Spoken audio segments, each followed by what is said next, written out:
Okay, thank you very much. Appreciate the opportunity to speak here today. Thank you, Guy, for that introduction. I'm going to tell you, speak a little bit about our experience here in developing a refractive surgery program here in the Peruvian Andes. Start out with showing a little bit of our context. We have some pretty high mountains, beautiful places here. I know when Dr. Kishore comes on, he'll be able to talk about even higher mountains, but we're doing our best here in Cusco. Let me just have you click on the play and go into presenter mode, if you would, for us. Okay. Thank you. At the top there. I'm not in presenter mode?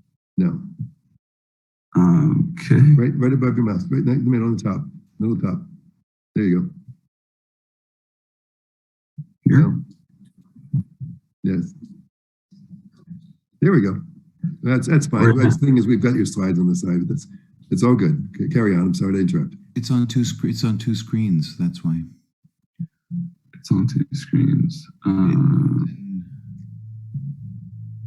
Full screen. Let's try that. Better there. Now we're perfect. Thank you. Okay, great. Sorry about that. So I'll skip through this. This is me with my children here at one of the wonders of the world we usually mention. So our context, we live and work in a valley at 11,500 feet. So that does affect some of our the work that we do. We have a region of about 1.2 million people with a city of about 500,000. And there's a large influence of tourism here. And I think that is important as we talk about setting up refractive surgery programs in different places in the developing world to consider the market, the context that we're starting with. And I think Cusco has been an ideal context because there is a large influence of tourism, and there are a lot of businesses here in transport, in tour companies, hotels, restaurants, things like that. So there are people with resources that are in this community, while at the same time we have a juxtaposed population with a lot of needy people. And I think that's an ideal situation because it allows us to create a cross-subsidization program that allows us to subsidize the care for needy people. Our needy population are the Quechua indigenous people. These are the descendants of the Incas. And as I mentioned, there are varying socioeconomic levels that helps us with our subsidization program. I do want to take a quick moment to highlight Dr. Becker here. Here's Dr. Becker receiving some cuy, some roasted guinea pig from one of his patients. It's a delicacy here in Cusco after a successful cataract surgery. Dr. Becker's just been outstanding. He's just a great surgeon, a great doctor, a great human being, and I'm just really privileged to be able to work with him. And he's directed a lot of this program from the very start. Just some other pictures of our patients. We have patients who come with sheep sometimes and other animals. So our organization is called La Fuente. It's a nonprofit NGO based on the outskirts of Cusco. We have services in ophthalmology, dentistry, and physical therapy. Ophthalmology is definitely the biggest service. We see about 30,000 patients annually. This started out as a potato field, and then the first year we were here, we spent literally building it with our own two hands. I didn't know much about construction before that, but learned a lot in the process. Our mantra for La Fuente is Salud con Compasión, which is healthcare with compassion, and that really is our driving force. We feel like we've been given too much. We've been loved really well in our lives. We've been given too much, and we want to use what we've been given. We want to respond to that by loving people, by providing people with a really high level of care that impacts their lives in a really practical way. From the very beginning, La Fuente was started with the idea of state of the art. We wanted to, as others have mentioned, not do this on the cheap. We wanted to provide a service that was absolutely the best possible that we could provide, and that included technology, that includes the services that we provide. Everyone who comes into La Fuente gets what they need. That's our model as well, regardless of their ability to pay. It is based on a self-sustainable subsidizing model, and thankfully we had already developed that over the last decade here that I've been working in Cusco before we started with the refractive surgery program, and that helped us a lot. And we have as a goal for La Fuente training the next generation of healthcare providers, and we're training 2 ophthalmologists, for instance, right now, and every year we take in 2 ophthalmologists for a training program for 1 year.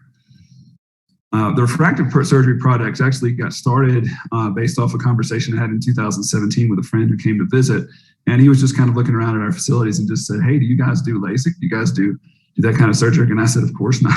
We're a mission hospital, doing focusing on cataract surgery, blindness prevention. But it did get us thinking. I started to think, why don't we do that?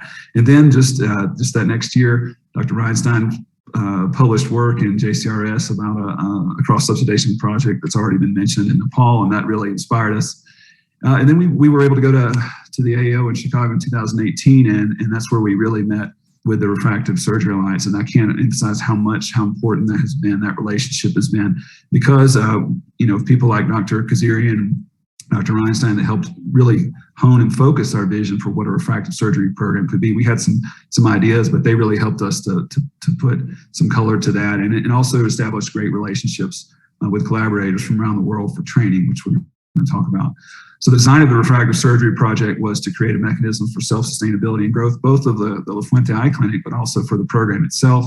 And then to use refractive surgery as primary vision correction for needy patients. And we've already been doing that, and that's been really exciting to see. We have a lot of patients, for instance, that might make between $100 and $300 monthly, but maybe want to get into the police force or into the military, and we can do this surgery. And right now, they're not allowed to get into that type of work without perfect vision. And so we do this surgery, and we allow them to get into those programs, and then they might make over $1,000 a month. So it's a game changer for them life in terms of their capacity to for schooling for their kids, for getting a piece of land, or putting someone through college. So it's a big game changer in that sense. So we do use refractive surgery to impact the needy. And then we want to develop into a training center and subsidize our orphanage work that Dr. Kazarian mentioned. I won't get much into that, but Casa Sofia Orphanage is one of the components of our program. So, based in that, our service in laser was born, Instituto Láser de los Andes, this Laser Institute of the Andes. This is a sub-business that we created underneath La Fuente to focus on the refractive surgery program. Now I'm going to talk about some of the challenges that we faced. The biggest challenge that we faced in setting up the refractive surgery program was our knowledge base. We were not classically trained refractive surgeons, and we didn't know what we didn't know. And so that was a big challenge for us to be able to launch a new service. And as Dr. Reinstein mentioned, we knew that if this is a lot of investment, it's a lot of work goes into something like this, and we didn't want to start out with bad outcomes. Because we knew that would kill the project from the beginning. So we needed to get trained. So how do we do that? We started out with trying to improve our knowledge base, and that was through the RSA, the Morse program, the Master of Refractive Surgery. And I was focused on, this involves several components, but I'll focus on two of them specifically. The business and leadership portion, the part that Dr. Kazarian just talked about, was really crucial for us, the physician CEO program, because it is a business, and that we needed to set this up in a way that would be sustainable, that would be quality, that would provide an experience for the patients that was really just delightful, so that the program could grow. And so that was really crucial. And then the solutions-based program, I want to focus on the program, the course in London, the forefront of refractive surgery. This was just absolutely critical for us. We've done it 3 times now. Look forward to doing it a 4th time with Dr. Reinstein in London. This really shaped a lot of what we do here in Cusco in terms of the practical part. We also did some training with Dr. Miguel Varas and some didactic training with Miguel Varas in Ecuador. And then we started with the live training program. And that was first with Dr. Reinstein, who was gracious enough to come to Cusco, bring some of his family with him. And he focused with us on standardization, which is just really crucial for any program like this, down to you can see him here helping us learn how to refract and doing it the same way every time in the correct way. And that was just a big piece of getting us started here. And then we had Dr. Guillermo Rocha that came to help us with screening for keratoconus and managing keratoconus in terms of visual rehabilitation. That was also very important, as I'm going to mention here in a second. And we've done some ICL training with Dr. Andrea Russo in Italy here in 2019, here passed in 2021. Another challenge, as everyone's mentioned, is the cost. This is a big challenge. The cost of lasers, the cost of diagnostic equipment, the cost of surgical instruments, license fees, consumables. How did we manage that? Well, we're still managing that, but one of the most important things, and Dr. Kazarian mentioned this, is the relationship with industry. Industry is really important in this, and we had to develop strategic partnerships both with Zeiss, who have been really great with us, and with Dr. Rudolf Becker, who's the distributor for Zeiss in Peru. That's allowed us to continue with our program while paying for different services in a way that's doable for a program like ours.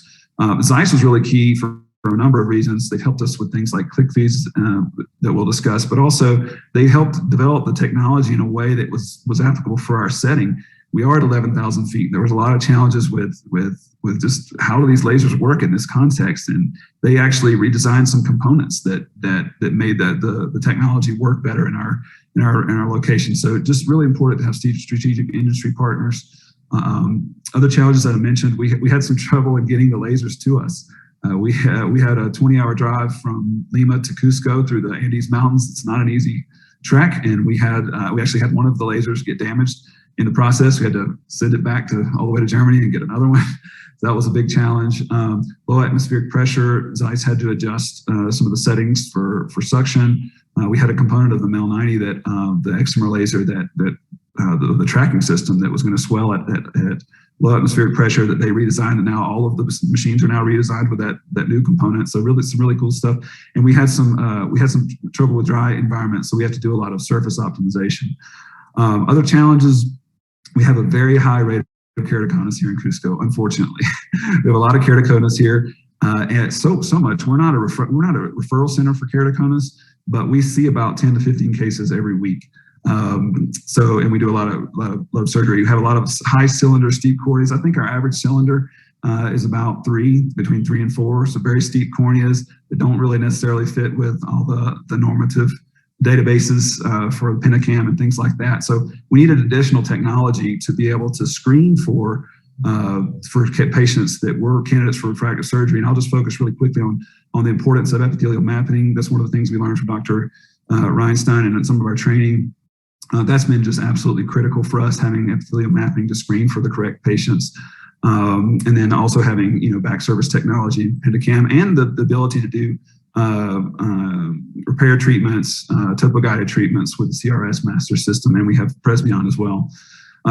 Another challenge was just the fear factor starting in a new fledgling market that we mentioned. There's just a lot of fear that we all know that the number one factor for people not choosing refractive surgery is the fear factor. So we had to manage that by steady plotting, just quality training, as we mentioned, standardization, avoiding errors, optimizing systems, having good technology.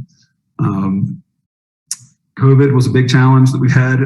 Peru had probably the hardest lockdown in the world that I know of. My kids couldn't come out of our house for 3 months. We had major lockdowns that really put a lockdown on our refractive surgery program. But we did the correct things. We protected our staff. We closed when it was necessary. We had to close down for several months. But the exciting thing is that we're seeing that the refractive surgery program is leading us out of the pandemic. It really is the leader out of the pandemic. And it's really interesting to see how, wearing masks all the time and people with glasses, people hate that. And, it's just really allowing us to come out of it with the refractive surgery program being the leader. I think just to finish, the real principal solution to all of these challenges is relationships. It's relationships. It's doing this together, and this is what this summit is about. And I couldn't possibly thank all the people in this small period of time that have helped us. But these pictures give a little bit of the idea. I mean, we're here with Dr. Reinstein's family, with Ursula and Julia and Oscar and Max, and there's a real. It's not just a work relationship. There's a real genuine relationship that's been built, and that's really crucial for us as we move forward together. I feel the same way about Guy and Mary and Guillermo and Pauline and just many other people that we've been able to work with. So doing something like this that seems impossible is possible. Just wanted everybody to hear that it's possible. And we're living proof of that, but it's possible because of the relationships that we have with these leaders and in our profession, and I'm really grateful for that. So going from here, where we're going to go, we're still training. We're still going deeper with new areas in refractive surgery, and then we really want to be a part of training others. We want to be a training center of refractive surgery. So I hope that we get to see some of you here to teach us more here in Cusco, but also we hope to be part of training future generations. So thank you. I appreciate the opportunity to share. you, Nathan. That was really